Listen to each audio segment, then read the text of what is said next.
Choppadandi MLA సత్యంను BRS working president KTR పరామర్శించారు.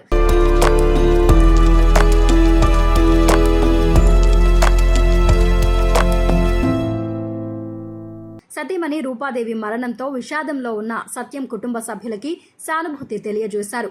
రూపాదేవి చిత్రపటానికి పూలమాల వేసి నివాళులర్పించారు.